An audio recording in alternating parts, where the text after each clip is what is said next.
안녕하십니까. 화생왕 송 대표입니다. 2025년도 4월 10일 목요일 현재 시간 오전 10시 45분 지나고 있습니다. 자, 오늘도 영상을 좀 빨리 찍어드리는 이유는 시장이 매일매일이 역대급이에요. 매일매일이 역대급이고 몇 년치를 갱신하고 이런 거는 그냥 밥 먹듯이 일어나고 밥 먹고 디저트로 커피 한 잔 먹는 거랑 똑같습니다, 지금. 굉장히 전쟁터 같은 증시가 이어지고 있고요. 일단 분석을 잘해서 대응을 잘하고 있긴 한데, 한편으로는 그러면서도 지금의 움직임들이 아주 불편합니다. 네, 아주 불편해요. 수익을 낸다고 해서 편한 게 아니죠. 수익을 내도 지금같이 완전히 지뢰밭에서 지뢰 피해가지고 걸어나가야 되는 모습이니까, 예, 보기가 좀 그렇죠. 보기가 좀 그래요. 지금 일단 마감했던 주가 좀 보시고 오늘장 어떻게 대응할지 설명드려 볼게요.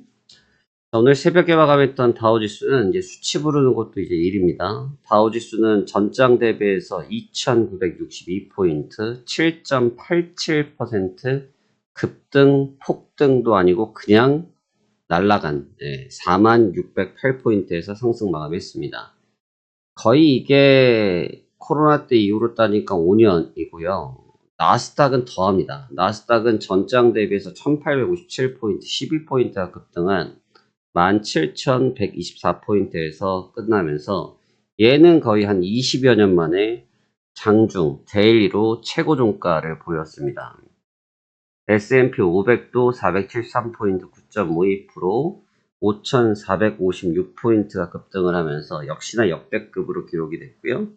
요즘 매일 뉴스 제목, 헤드라인이 역대급 장세라고 하는데 그 모든 역대급 장세를 한 방에 씹어 먹어버린 장세였습니다. 일단 계속 이제 우려하고 있는 부분 중에 하나였던 요소였죠. 트럼프 대통령이 움직였고요. 트럼프 대통령은 관세 정책을 변경을 했습니다. 그것도 한 13시간인가요? 13시간 만에 다시 좀 바꾸면서, 야, 이게 참 트레이딩을 이렇게 하면 참 죽겠다 싶은 생각도 듭니다. 지금 이 관세 유예 정책을 발표를 했는데, 어저께 우리나라 시간으로 13시, 예, 발의가 됐죠. 전 세계적으로 발의가 됐고, 중국을 제외하고 오케이를 했는데, 중국을 제외하고 오케이를 해놓은 상태인데, 아니, 웬걸 새벽 2시가 넘어서 관세 유예를 때려버렸어요. 관세 유예를 때려서 90일설을 때렸습니다. 90일을 유예를 때렸어요. 물론 중국이랑 똑같이 싸우겠다라는 생각으로. 여러분, 그날 혹시 이날 시장 보셨는지 모르겠는데, 이날도 개장하면서 순식간에 15분 만에 폭등했던 날이 있거든요. 15분 만에 폭등을 했고 1분 만에 다 반납했던 날이 있는데, 이날도 백악관 쪽 CNBC 통해서 먼저 나왔던 얘기인데 유예할 수 있다. 90일 유예할 수 있다라고 했는데 백악관에서 벌벌 뛰면서 우리 그런 일 없다. 페이크 뉴스다라고 바로 대받아 쳤거든요. 아니 웬걸? 근데 그게 진짜였던 거죠. 진짜였던 거고 장관 대표 무역 담당 대표도 몰랐던 내용이었고 트럼프 대통령이 또 10% 보편 관세는 유지하되 나머지 보복 관세 등은 전부 다 배제, 90일 동안 유예, 협상 계속하겠다가 됐습니다. 물론 중국이랑은 계속 싸울게 라고 얘기를 하면서 관세 말빨을 계속 하고 있어요. 관세로 인한 말빨, 이건 말빨이죠. 그래서 사실 제가 주식할 때 누누이 말씀드리지만 제가 주식할 때 제일 싫어하는 게 정치입니다. 정치랑 관련된 것. 우리나라도 이제 조만간 대선 있죠. 대선 테마주가 있으면 전 쳐다도 안 봅니다. 이 대선 관련주도 마찬가지고 이 정치인들을 못 믿어요. 못 믿어. 믿을 수가 없고 말이 너무 자주 바뀌어요. 그분들 말이 너무 자주 바뀌어서 사실 신뢰도가 없습니다. 끝나고 나서 이 사람들이 오케이 해버리면 그만이지 사실 당사자들은 그 자리에서 대응하고 있을 때는 죽을 맛이거든요. 죽을 맛입니다. 결국은 어제 그 부분이 있었다. 근데 어제 사실 입질이 좀 있었어요. 개장 전부터 야 지금 미국이 너무 좋아지고 있어. 야 지금 무조건 사야 돼. 바이야 바이야 외치더니 결국은 새벽 2시에 판을 바꾸면서 관세를 조정을 해버렸습니다. 이 부분은 결국은 이제 관세 충격으로 인해서 빠졌던 부분을 되돌렸다고 보시면 되는데 100%는 아닌데 거의 80% 되돌렸기 때문에 관세 충격은 다 사라졌다고 보셔야 될 것 같고요. 제가 이제 어제 했던 매매 영상을 일부 올려드리면서 말씀드리겠지만 느낌이 좀 달라졌다. 왜냐하면 이제 재료가 이제 소진됐기 때문에 그 부분에 대한 충격파는 이제 없을 거다라는 말씀을 드렸거든요. 그래서 계속해서 제가 매수를 찍었던 이유인데 그 부분이 잘 적중했던 것 같습니다.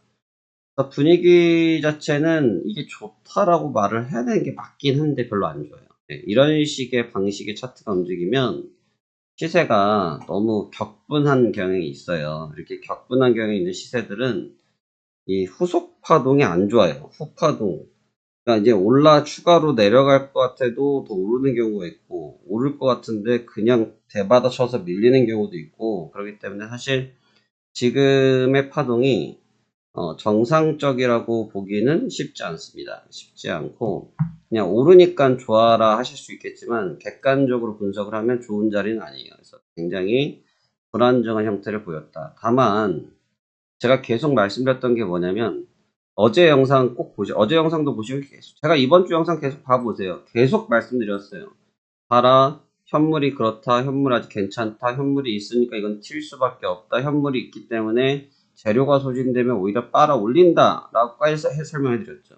저도 어제 그렇게 예상하고 접근을 했거든요. 그대로 움직이더라고요. 그래서 일단 그 부분은 적중을 하긴 했는데 문제는 이 다음 스텝도 같이 본다고 하면 계속해서 강할 거라고 장담하기는 어려울 것 같아요.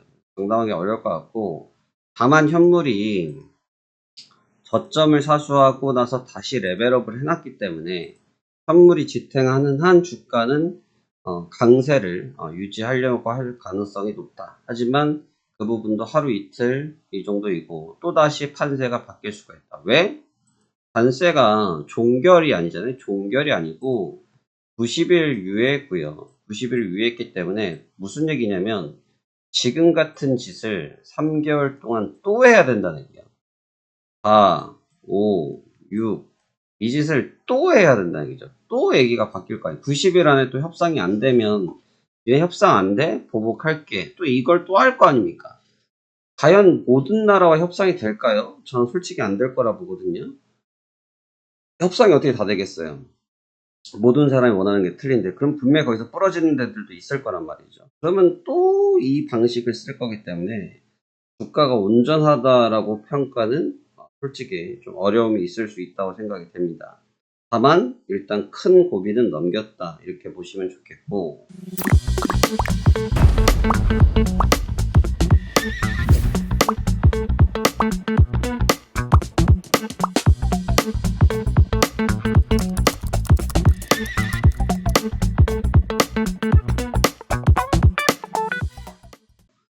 근데 이제 문제는 이제 중국이란 내관이 계속 있기 때문에 어제 중국이 저녁에 보복을 때리니까 미국이 또 보복을 때렸거든요.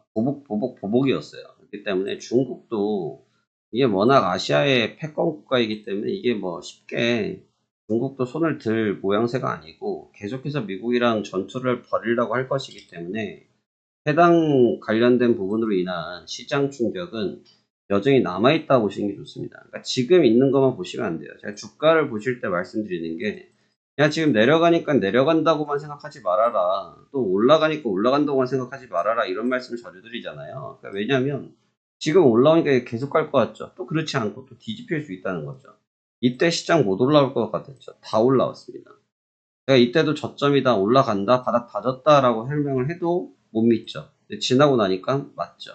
똑같아요. 그러니까 시장이 보이는 대로만 봐버리면 내려갈 것 같고 보이는 대로 보면 그냥 올라갈 것 같거든요.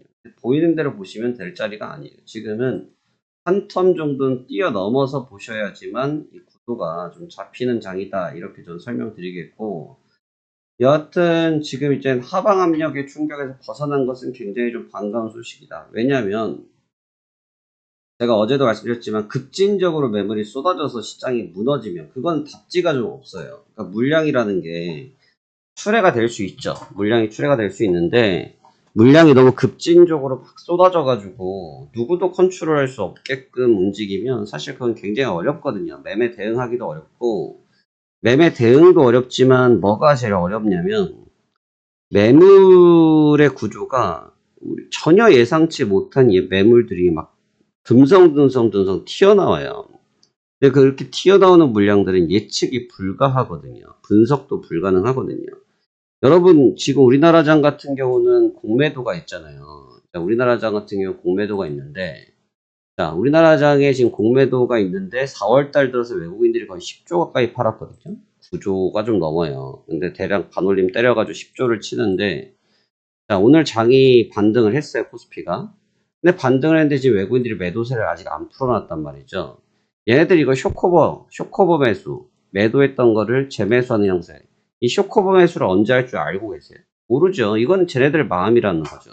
이게 예상치 못하는 물량이에요. 하지만 통상적으로 이 친구들이 운영하는 물량의 수량은 우리가 어느 정도 파악이 되기 때문에 이 정도가 되면 아 얘네들이 목에 찼구나 이제 오바이트 하겠구나 오바이트는 결국 쇼커버라는 얘기인데 쇼커버를 하겠구나 또는 반대로 롱을 쳤다 롱을 해놓은 부분에 대해서 아 커버링 매도 나오겠구나 이 계산기가 나온단 말이죠. 근데 지금 미국 같은 경우는 이 가매도 국면에서 그 쇼커버 형태도 지금 보지도 못했고 쇼커버가 나오지도 않았어요. 그냥 대기 매수가 좀 들어온 것 뿐이지 쇼커버도 없었고 그 다음에 호가가 계속 널뛰기를 하고 있고 호가가 널뛰기를 하는데 따라오는 매물이 없이 그냥 시세만 뻥뻥 뛰어가는 형태거든요. 여러분 국내 주식에서 제일 어려운 게 뭐예요? 요즘 뭐 있나? 요즘 예전에 많이 봤는데 점상 7방 이런 거 전 점상 7방까지 가봤거든요. 점상 7방. 반대로 점하 3방. 점상 7방도 점상 7방 그래도 양반이죠. 팔기는 그래도 수월한데, 점상 3방 맞고, 여기서 물량 묶이면 팔고 싶어도 못 팔죠. 다음날 또 빠지고, 물량 묶여서 또 못 팔고, 대량으로 물건 갖고 있는 사람들은 팔지도 못하잖아요. 똑같은 거거든요. 그러니까 지금 약간 점상 느낌이에요. 점상. 아래로 내려갈 땐 점하 느낌이었고, 이 현상이 정상적이냐라고 물어보면 비정상적인 거죠. 그렇기 때문에 예측 불가한 물량들이 결국은 증시에 계속해서 내관이 됩니다. 계속해서 내관이 되고 계속해서 내관이 되면서 증시를 자극을 할 거예요. 그럼 자극이 되면 그 매물들이 또 언젠가 튀어나오면서 언제? 정치적 코멘트가 있을 때 맞물려서 튀어나오면서 증시를 뒤흔들어 놓을 또 그러할 움직임들이 안 봐도 드라마처럼 예상이 되어지겠죠. 그래서 그렇게 지금 생각이 되고 일단 지금은 기조가 좋기 때문에 아직까지는 잘 버틸 수 있을 것 같아서 상승폭은 조금 남아있다고 생각은 되고요. 다만 조금 남아있을 뿐이지 아주 강력하게 위쪽이 많이 열렸다고 보긴 좀 어렵습니다. 워낙 역대급 폭등을 했기 때문에 이 역대급 폭등을 계속 끌고 가기에는 피로감이라든지 이격감은 어느 정도는 조율을 하면서 접근할 가능성이 높다고 생각이 듭니다. 그래서 저는 오늘 오전에 계속 지금 새벽부터 와서 준비를 하고 있긴 한데 오전 매매는 지금 안 할까 생각하고 있고 아마 오후장 우리나라장으로 따지면 13시 좀 넘으면 아마 한번 보지 않을까 싶은데 방향성은 생각한 게 있지만 아직까지 결정하지 못했습니다. 만약에 제 방향성이 궁금하시면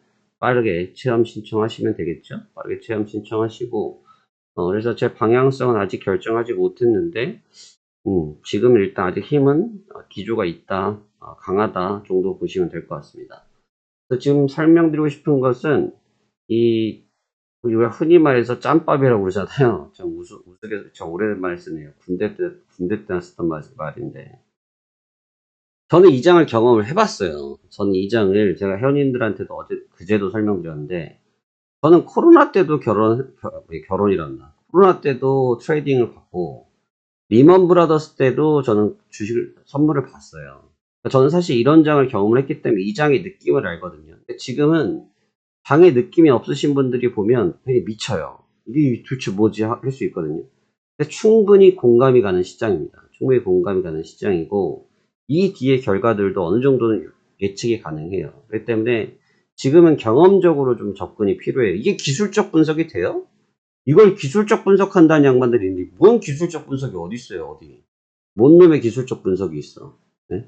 기술적 분석 없어요, 지금. 기술적 분석이 어디 있어요? 제가 지금 어제도, 제가 어제도 오늘 몇 시에 움직일 거라고 예상한 줄 아세요? 제가 어제 새벽 2시, 3시 되면 움직일 거다. 어제 11시 52분에,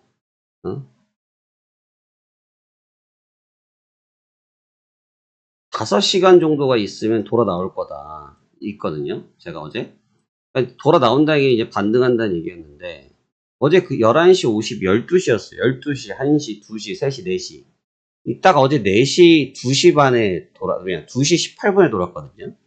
어제 여기서부터 계속 날아갔잖아요.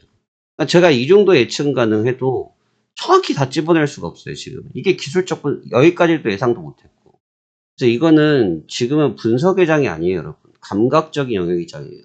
여기를 뭐 기술적으로 뭐가 됐고 이게 지금 맥히는 장이 아니라는 거죠. 그래서 너무 전통적으로 접근하시면 안 되고, 그래도 대부분 제 방송을 보시거나 저희 같이 참여하신 분들, 그래도 코로나 때부터 하신 분들도 많이 계시고 보신 분들 계시기 때문에 코로나 때 시장을 기억해 보세요. 그때 하루에 상한가 걸리고 서킷 걸리고 했잖아요. 그때 그 느낌이에요. 말도 안 되는 변동성이죠. 미국은 우리나라는 5%인데 미국은 7% 걸린단 말이에요. 그러니까 그때 서킷이 그냥 밥 먹듯이 걸렸어요. 그런 느낌. 또는 리먼 때, 응? 리먼 때도 기억을 해보세요. 리먼 때 해보시고. 저는 그때도 했었으니까. 그때 장이랑 지금 장도 비슷한 거예요. 그렇기 때문에 지금의 장의 변동성이 아주 지극히 이건 당연히 월 써야 될 자리다. 매매 그렇게 못했으면 그런 말 하면 안 되는 거고. 지금은 그런 개념이 아니라 그냥 좀 미쳐있는 장입니다. 이건 미쳐있는 장이에요. 크레이지예요, 크레이지. 그렇기 때문에 우리가 정상적인 판단을 하실 수가 없다. 정상적인 판단이 아니라 감각적으로 시장에 대응을 하는 것이 정확한 부분일 수 있다. 그 부분이 살 길이다. 괜히 어설프게 기술적으로 분석해버리면 기술적인 분석이고 저항이고 뭐가 없이 그냥 다 뚫어버리는 거나 또는 다 깨버리거나 이런단 말이죠. 그래서 전통보다는 지금은 감각적 영역이 조금 더 살아있어야 될 영역이라는 점을 보시면서 접근하셨으면 좋겠고, 일단 위험한 고비는 지났다. 하지만 이 고비는 아직은 ING 중이다 라는 점을 기억하시면서 오늘 장 대비하셨으면 좋겠습니다. 그리고 오늘도 성공 투자하시길 바라겠습니다. 감사합니다. 화생한 송 대표였습니다.